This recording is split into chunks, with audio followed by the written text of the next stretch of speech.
Hello everyone, good morning. आज मैं young लड़कों के लिए एक वीडियो बना रहा हूँ और इसका टॉपिक है कि pre marital sex for young boys, what is the problem in it. देखो, ऑन पेपर देखा जाए तो ये एक फन एक्टिविटी है। लोग बोलेंगे कि यार इतना भी बड़ा क्या काम है, जिंदगी के मजे ले रहे हैं, पढ़ाई भी कर रहे हैं, थोड़ा मजे भी ले रहे हैं और लड़कियों के प्रति एक फिजिकल अट्रैक्शन लड़कों में डेवलप हो ही जाता है।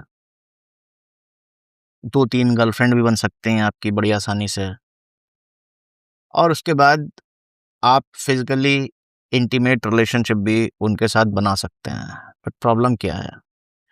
देखो, प्रॉब्लम ये है कि एक लड़की के साथ रिलेशनशिप कभी फ्री में नहीं बनती है। फ्री में कभी नहीं बनती है, उसकी बहुत कॉस्ट होती है। वो कॉस्ट क्या है कि लड़कियां हैं इमोशनल, ठीक है, बहुत इमोशनल क्रीचर्स हैं। कई बार उनके इमोशंस उनसे खुद मैनेज नहीं हो रहे, तो कई बार क्या, मोस्ट ऑफ द टाइम उनके जो इमोशंस हैं वो उनसे मैनेज नहीं हो रहे होते हैं, ठीक है। और बहुत से अनरिज़ॉल्व्ड ट्रॉमा भी उनकी ज़िंदगी में हो सकते हैं। अब आप अभी 20 से 25 साल की एज के एक यंग लड़के हैं, जो अभी ज़िंदगी में चीज़ों को फ़िगर आउट करना सीख रहा है। उसको अपना टाइम फ्री चाहिए, उसको पढ़ाई भी करनी है, उसको अपना करियर भी बनाना है, उसको बाकी सारी चीज़ें भी देखनी हैं, स्ट्रॉन्ग भी बनना है समाज में। जब एक लड़की के साथ आप इन्वॉल्व होते हैं तो बहुत से जो उसके इमोशंस हैं ना, वो समझ लीजिए वो आपके ऊपर प्रोजेक्ट करेगी और जब वो आपके ऊपर प्रोजेक्ट करेगी, उसको आप मैनेज कैसे करेंगे? अब आप बोलेंगे यार हम बहुत बड़े खलीफा हैं, हम मैनेज करना जानते हैं। भाई मैनेज करना आसान नहीं होता है। अच्छे-अच्छों का एक औरत के अनमैनेज्ड इमोशंस को मैनेज करना बच्चों का खेल नहीं है। उसपे बड़ी बड़ा जो है ज़िंदगी की समझ होनी चाहिए, बहुत समझ चाहिए, ठीक है? ये मैं अपने एक्सपीरियंस से बता रहा हूँ। और आप इस बात को वेरीफ़ाई कर सकते हैं। तो जो मैंने देखा कि जिन लोगों की ग जो गर्लफ्रेंड के गर्लफ्रेंडों के चक्कर में बहुत ज़्यादा रहते हैं, उनकी ज़िंदगी में बाकी कुछ बचता ही नहीं है।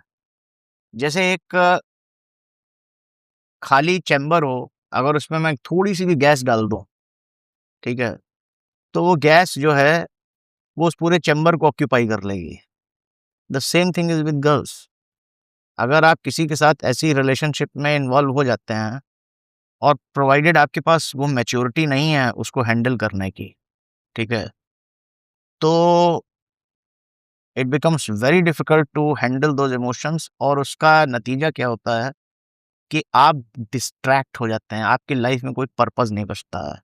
सुबह उठी तो आप उसके बारे में सोच रहे हैं, शाम को आप उसके बारे में सोच रहे हैं, कभी उसका मूड ख़राब है, तो आप उसको मना रहे हैं, कभी उसको शॉपिंग करनी है, तो आप एक अच्छे बॉयफ्रेंड होकर उसको घुमा रहे हैं, उसके पीछे-पीछे जो है उसका बैग लेके घूम रहे हैं, पैसा खर्च कर रहे हैं, टाइम वेस्ट कर रहे हैं, एनर्जी वेस्ट कर रहे हैं, ठीक है?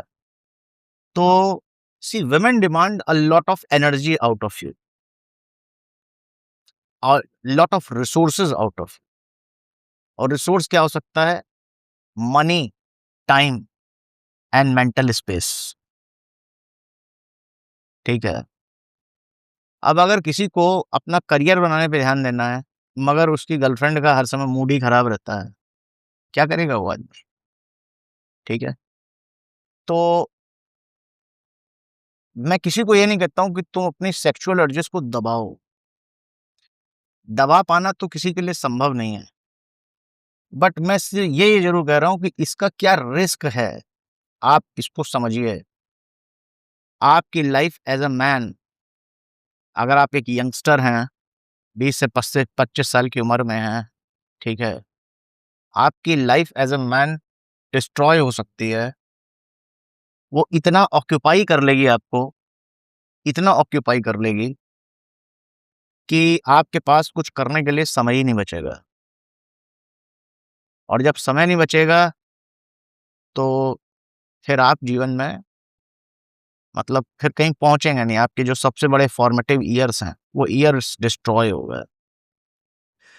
ठीक है, तो मगर एक बात मैं आपको और बता दूँ, यहाँ पर ये कोई प्रिस्क्रिप्शन नहीं है, क्योंकि जो मैंने बोला है इसका भी एक नेगेटिव साइड है। नेगेटिव साइड क्या है कि कभी तो एक स्त्री के साथ आप एक रिलेशनशिप में जाएँगे, 25 साल में नहीं जाएँगे, हो सकता है 30 साल में जाएँ। अब जब 30 साल में जाएँगे तो फिर आपको ये सब चीज़ें झेलनी ही पड़ेंगी। मतलब एक समझ रहे हैं, एक एक एकदम से आपका सिलेबस जैसे बढ़ गया। आपको सारे कुछ वो सब्जेक्ट्स पढ़ने पड़ रहे हैं, जिन सब्जेक्ट्स के बारे में आपको आइडिया ही नहीं था, ठीक है? आपको इमोशंस के बारे में आइडिया नहीं था और अब आपको सिर्फ़ और सिर्फ़ इमोशंस से ही डील करना है। बहुत बड़ा काम है ये। आई एम श्योर कि जिनको मेरी बात समझ में आ रही है, उनको समझ में आ रही है, जिनको नहीं आ रही है, उनको नहीं आ रही है, ठीक है? तो एक ना एक जीवन में ऐसा फ़ेज़ आता है किसी भी आदमी के, मैन की बात कर रहा हूँ मैं, जब उसको एक औरत के इमोशंस के साथ स्ट्रगल करना पड़ता है, करना ही पड़ता है, there is no other way, ठीक है? वो उसके लिए बिल्कुल नया सिलेबस है, नया चैप्टर है, नया सब्जेक्ट है। अब क्वेश्चन और जब आपको वो स्ट्रगल करना पड़ेगा, तब आपका सारा टाइम वो खा जाएगा। अब क्वेश्चन उठता है कि हम कौन-सा टाइम उस चीज़ में देना चाहते हैं। मेरी समझ ये है कि भाई ज़िंदगी का जो बहुत ज़्यादा प्रोडक्टिव टाइम है, बहुत ज़्यादा प्रोडक्टिव टाइम है, वो उसमें मत दो। जब थोड़ा खाली टाइम हो जाए, ज़िंदगी में कहीं पहुँच गए हैं, एक सर्टेन लेवल ऑफ सक्सेस हासिल कर ली है, कुछ समझ विकसित कर ली है कि इमोशंस को मैनेज कैसे करना है, तब इस ग्राइंड में जाओ, ठीक है? तो इस ग्राइंड को आप बेटर इक्विप्ड रहेंगे हैंडल करने के लिए।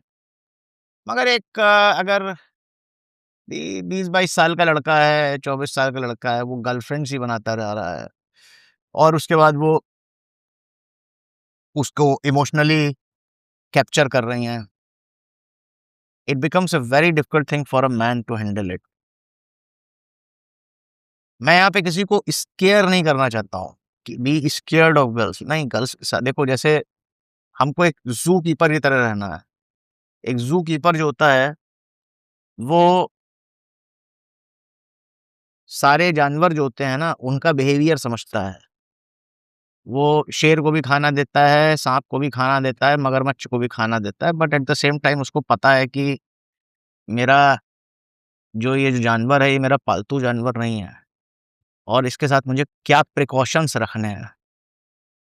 तो जब हम लड़कियों के भी कॉन्टेक्स्ट में होते हैं, तो हमको ये समझना होता है कि उनका बिहेवियर क्या है।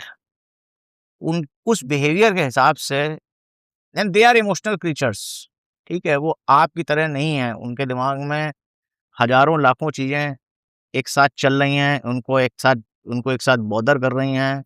उनके अंदर नेस्टेड इमोशंस हैं, इमोशंस अबाउट इमोशंस, ठीक है? हायर ऑर्डर इमोशंस हैं, जिन सबको हमने कभी पता ही नहीं जो हमारे कोई पता ही नहीं है।